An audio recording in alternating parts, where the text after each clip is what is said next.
你是否曾有过这样的困惑？你越是忍让，有些人就越是嚣张；你越是想讲道理，他越是得寸进尺；你越是释放善意，他越是把你当成可以随意拿捏的软柿子。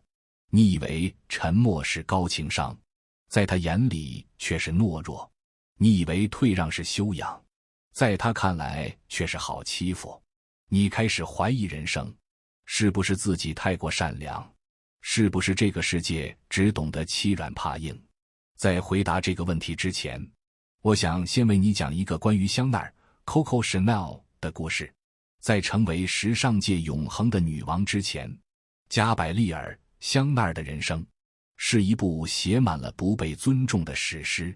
她出身卑微，童年在孤儿院度过，那里的修女用最严苛的规矩磨平孩子们的个性。长大后，她白天在裁缝店里缝缝补补，晚上去小酒馆卖唱，赚取微薄的收入。她的艺名 Coco 据说就来源于她常唱的那首谁见过可可。在那个阶级固化的年代，她这样一个无父无母没有任何背景的女孩，就是社会最底层的尘埃。后来她凭借年轻的姿态成为了富商巴勒松的情妇，住进了他的庄园。在那些穿着繁复蕾丝戴着夸张帽饰的贵妇眼中，她不过是一个被圈养的上不了台面的情妇，一个随时可以被抛弃的玩物。他们在背后对她指指点点，用轻蔑的眼神和刻薄的言语一遍遍地提醒着她的身份。当她穿着自己设计的线条简洁的帽子出现在赛马场时，那些贵妇们窃窃私语，嘲笑她的寒酸与不懂规矩。面对这一切，香奈儿做了什么？她没有像电视剧里的大女主那样冲上去和那些贵妇一一对峙，没有声嘶力竭地为自己辩解，更没有哭哭啼啼地向情人寻求庇护。她只是安静地做着自己的事。当贵妇们穿着束缚身体的紧身胸衣，把自己捆绑成一个精致的沙漏时，香奈儿穿上了宽松舒适的水手衫和裤子，在海边自由地散步。当他们的裙摆繁复到需要仆人帮忙提着才能走路时，香奈儿拿起剪刀，毫不犹豫地剪短了裙摆，让女性的脚踝第一次可以自由地呼吸风。她将原本只用于制作男性内衣的廉价的针织面料 jersey 大胆地用在了女装设计上，创造出线条流畅、姿态优雅的时装。她设计出经典的小黑裙，向世人证明女人的性感与魅力从不需要靠五颜六色和繁复装饰来堆砌。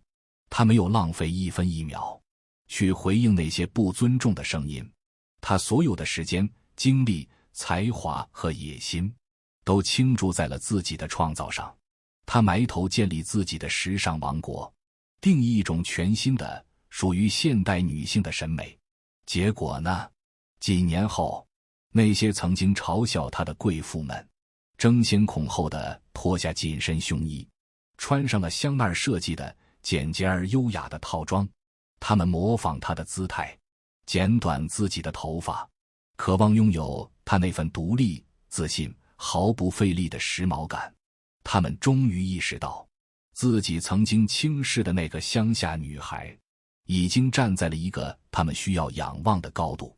她没有赢得任何一场争吵，但她赢得了整个时代。香奈儿用她的一生为我们上了一堂关于如何赢得尊重最高级的课。这堂课的核心不是教你任何反击的招数，而是一种深刻的内在心法。我称之为价值锚定。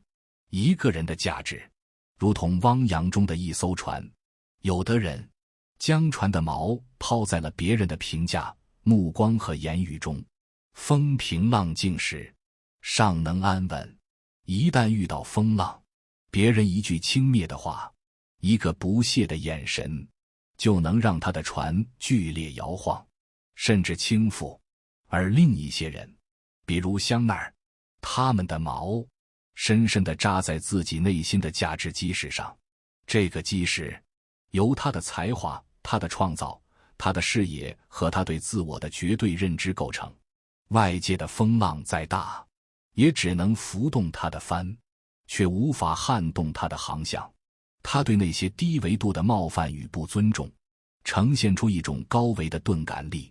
他不是听不见，也不是没感觉，而是他内心的引擎声太过轰鸣，以至于那些嘈杂的噪音根本无法干扰他的航行。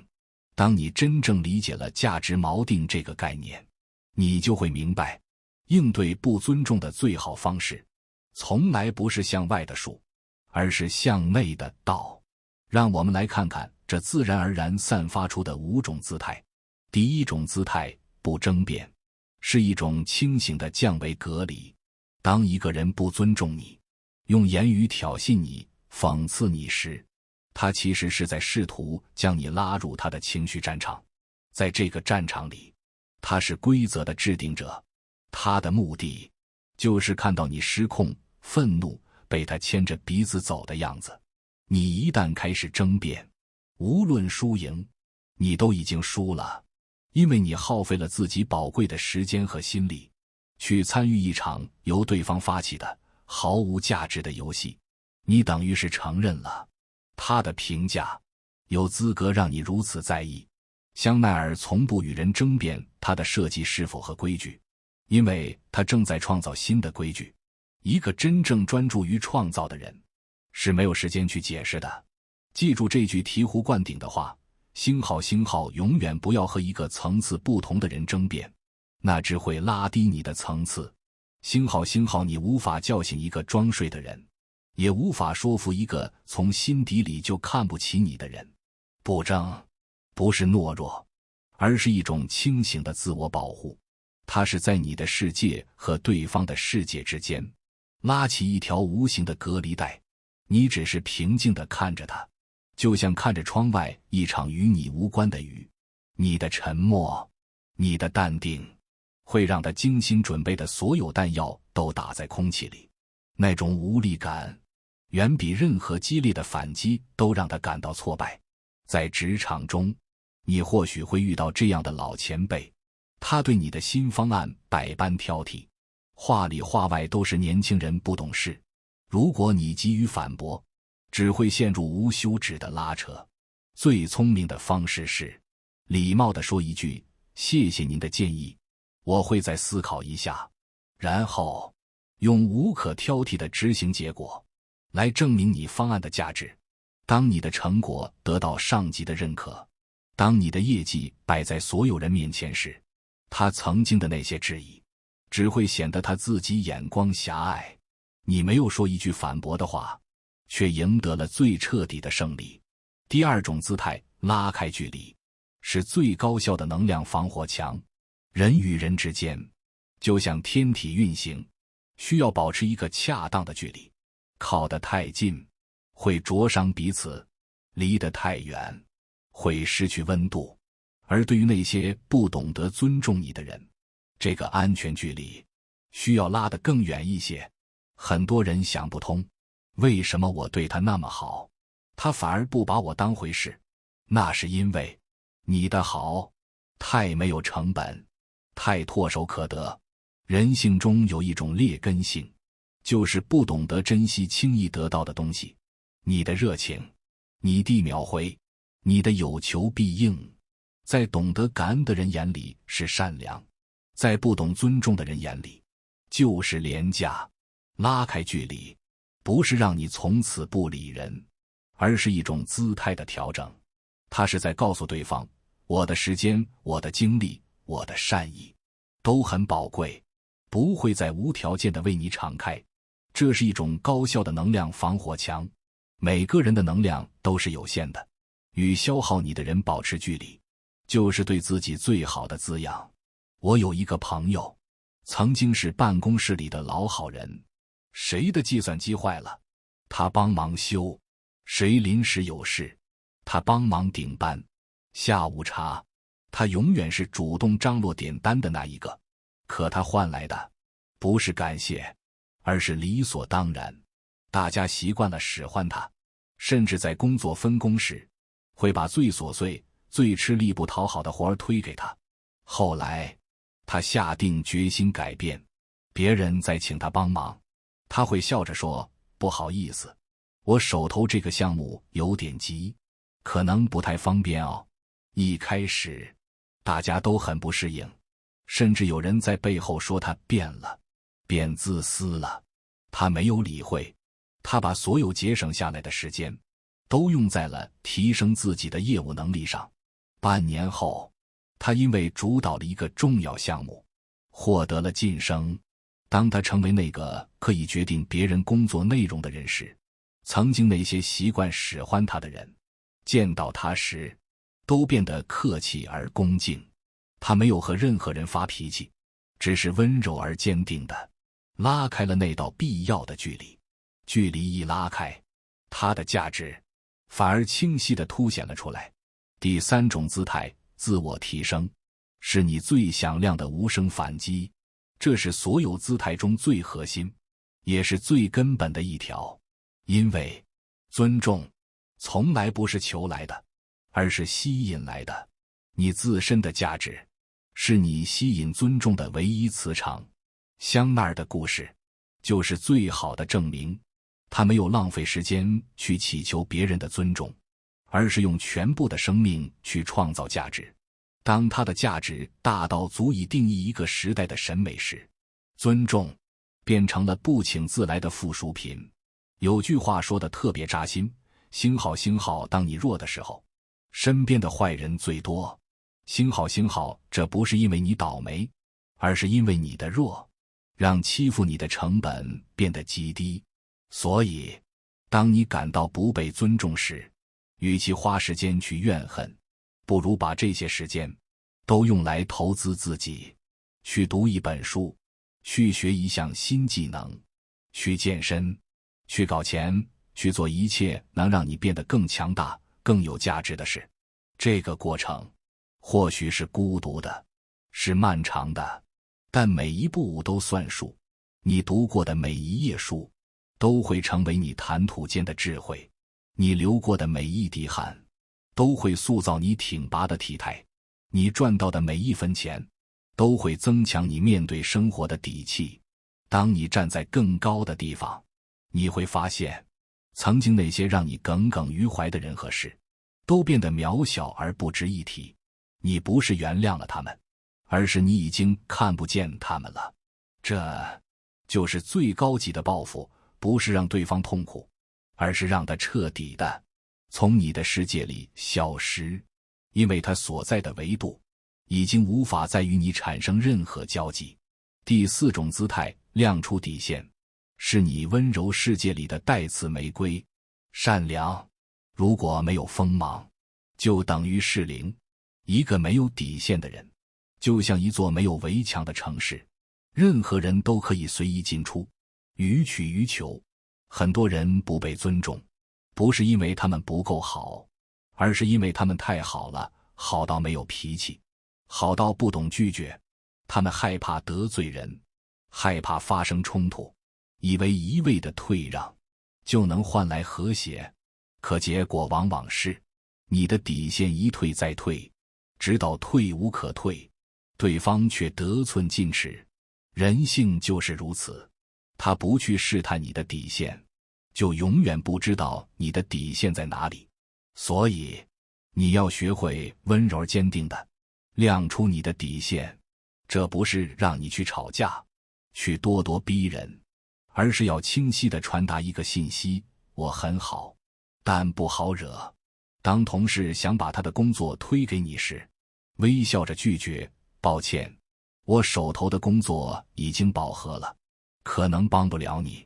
当亲戚以为你好的名义对你的个人生活指手画脚时，礼貌地打断：谢谢您的关心，关于这件事我自己有安排。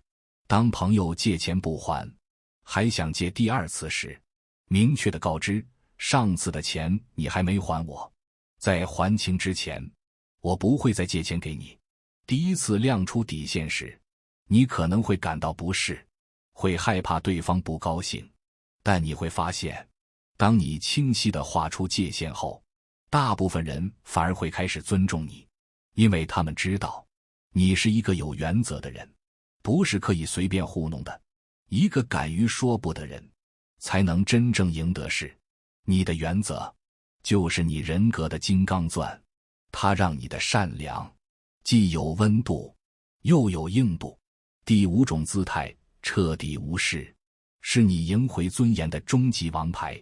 如果说前面4种姿态都还是在应对，那么这最后一种姿态则是真正的超越。对于那些持续不断地恶意的不尊重你的人，最好的方式就是彻底的发自内心的无视。这种无视不是赌气，不是假装看不见，而是一种你与我无关的心理状态。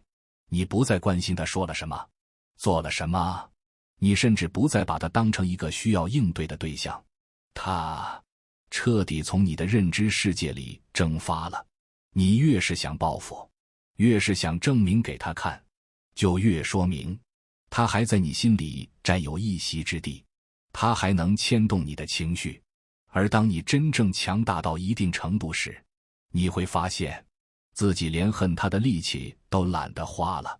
就像一头大象，会在意脚下一只蚂蚁的挑衅吗？不会，不是因为大象宽宏大量，而是因为他们的生命维度根本不在一个层次上。所以别再把你的情绪浪费在不值得的人身上。他想看你失控，你就偏要平静；他想激怒你，你就偏要从容。你只管过好自己的生活，去爱值得爱的人，去做让你快乐的事。你的精彩，你的幸福，就是对他最大的蔑视。人生归根结底是一场向内探索的修行。别人如何对你，是他的因果；你如何回应，是你的修行。面对不尊重，我们真正要做的，不是去改变那个不尊重你的人，而是借由这个机会，去审视和重建我们自己，去找到你内心的价值之锚，并将它深深地扎根，去建立你温柔而坚定的心理国境线，不让任何人随意践踏，去投入的创造，去热烈的生活，让自己的生命变得丰盛而厚重。